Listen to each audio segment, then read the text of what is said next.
আসসালামু আলাইকুম। কোন জাতি তার নিজের স্বাধীনতা সংগ্রামের স্মৃতিতে বা স্বাধীনতা সংগ্রামীদের স্মৃতির জন্য আরেকটু যদি সহজ করে বলি যে মুক্তি সংগ্রামের নায়কদের প্রতি শ্রদ্ধা জানিয়ে যদি কোনো কিছু একটা স্থাপন করে, কোনো স্থাপত্য, ভাস্কর্য আহ, বা যে কোনো কিছু হতে পারে, হোক সেটা আমাদের শিখা চিরন্তন বা শিখা অনির্বাণের মতন কিছু, অথবা সোহরাওয়ার্দী উদ্যানের যে স্থাপনা, সেই স্থাপনা একমাত্র স্বাধীনতা বিরোধী শক্তি সেটাকে বন্ধ করে দিতে পারে বা সেটাকে নষ্ট করে ফেলতে পারে, যেটা 5 আগস্টে বাংলাদেশে বারবার হয়েছে।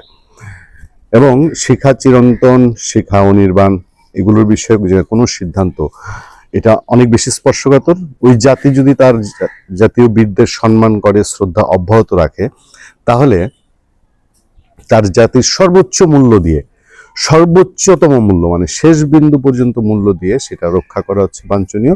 এটাই উচিত এবং এটাই বিশ্বজুড়ে হয়ে আসছে। সারা পৃথিবীতে স্বাধীনতা সংগ্রামীদের যত স্থাপত্য আছে, সেই সব স্থাপত্য নিয়ে আমাদের অভিজ্ঞতা অন্তত এই কথাই বলে যে কোনো অবস্থাতেই নিজের স্বাধীনতা সংগ্রামের প্রতি অবমাননা করা ঠিক না। শিখা অনির্বাণ বন্ধ হয়েছে, সেই বন্ধ নিয়ে কি কাণ্ড কারখানা হয়েছে এবং এই নিয়ে আকাশে বাতাসে কি কি আলাপ সালাপ হচ্ছে সেগুলো নিয়ে বলার আগে আমি একজনের একটা ইন্টারভিউ ধরে আপনাদেরকে কয়েকটা কথা জানাই, আপনারা একটু শোনার চেষ্টা করবেন। এ ফাঁকে আপনাদেরকে আহ্বান জানিয়ে রাখছি, যারা আমাদের চ্যানেল এখনো সাবস্ক্রাইব করেননি, একটু চ্যানেলটা সাবস্ক্রাইব করে নেবেন এবং লাইক এবং কমেন্টে আপনার মতামত জানাবেন। আমি একটা জায়গা থেকে একটু পড়ছি, সেটা হচ্ছে শিখা অনির্বাণ নিয়ে 1997 সালে বিচিত্রার সাংবাদিক গোলাম মর্তুজাকে যা বলেছিলেন মামুনুল হক, মানে বর্তমানে আপনারা চিনেন খেলাফত মজলিসের প্রধান এবং হেফাজতের নেতা মৌলানা মামুনুল হক, বহু আলোচিত, বিতর্কিত, সমালোচিত। মামুনুল হকের বাবা ইসলামী ঐক্যজোটের নেতা আজিজুল হক, তিনি একটা ইন্টারভিউতে অংশ নিয়েছেন। সেখানে তিনি বলছেন, বিচিত্রা প্রশ্ন করছে, মুক্তিযুদ্ধের বীর শহীদদের সম্মান জানানোর জন্য প্রতিষ্ঠিত হয়েছে শিখা চিরন্তন, আপনারা এর বিরোধিতা করছেন কেন? 1997 সালে, মানে যখন আওয়ামী লীগ ক্ষমতা ছিল, এর বিরোধিতা করছেন কেন? আইজুল হকের উত্তর ছিল, এইগুলা ফালতু কথা, ওইখানে আগুন পূজা করতেছে, এইটা মহাপাপ, শিরিক, ক্ষমার যোগ্য না। বিচিত্রা প্রশ্ন করলো, ক্যান্টনমেন্টের ভিতরে তো শিখা অনির্বাণ আছে, শিখা অনির্বাণ জ্বলছে অনেক আগে থেকে, এটার বিরুদ্ধে আপনারা কিছু বলছেন না কেন? আজিজুল হকের উত্তর, ক্যান্টনমেন্টে তো অস্ত্র নিয়ে মিলিটারি পাহারা দেয়, ওইখানে যাইতে হইলে যুদ্ধের প্রস্তুতি নিয়ে যাইতে হইব, আমরা সেই প্রস্তুতি নিতেছি, এছাড়া এমনি এমনি গেলে কিছু করা যাবে না। যেমন রেলগাড়ি দেখা সামনে লাফ দিয়ে পড়লে থামবো না, রেলগাড়ি থামাইতে যাইলে সেরকম একটা প্রস্তুতি নিয়ে 2-4টা হাতি নিয়ে রেলের সামনে যাইতে হইব। হাতির উপর দিয়া তো আর গাড়ি যাইতে পারবো না, আমার শক্তি সঞ্চয় করে যুদ্ধের প্রস্তুতি নিতেছি। এই শক্তি সঞ্চয় করে কি 5 আগস্ট ঘটেছে কিনা? সেই 97 সাল থেকে প্রায় 30 বছরের মাথায় সেই গোপনে গোপনে যে শক্তি, যেই 7.62 রাইফেল, সেগুলোর মধ্যে দিয়ে 5 আগস্ট ঘটেছে কিনা আমরা এখনো ঠিক স্পষ্ট জানি না, সেগুলো তদন্তে এখনো কিছু বের হয়ে আসেনি। এবার শিখা অনির্বাণ নিয়ে যে ঘটেছে সেটা একটু আমি আপনাদেরকে জানাই।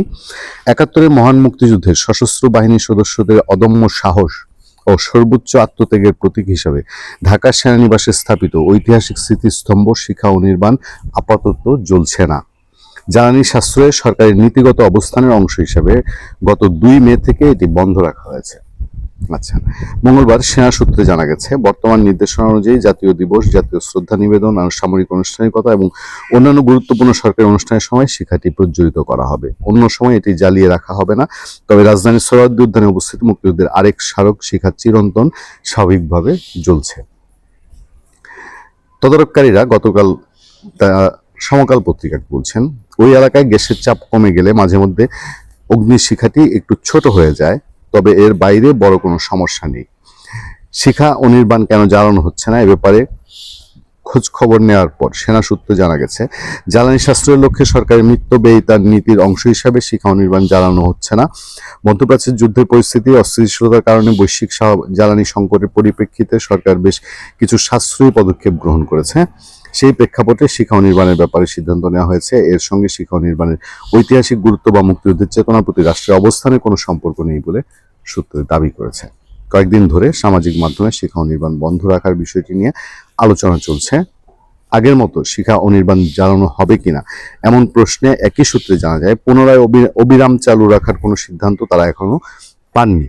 এখন পর্যন্ত অবিরাম চালু রাখার সিদ্ধান্ত হয়নি। সূত্র জানায় 1977 সালে 16 ডিসেম্বর তৎকালীন রাষ্ট্রপতি জিয়াউর রহমান শিখা অনির্বাণ উদ্বোধন করেন। এরপর থেকে এটি দেশের সামরিক ঐতিহ্য, মুক্তিযুদ্ধের স্মৃতির অন্যতম গুরুত্বপূর্ণ প্রতীক হিসেবে বিবেচিত হয়ে আসছে।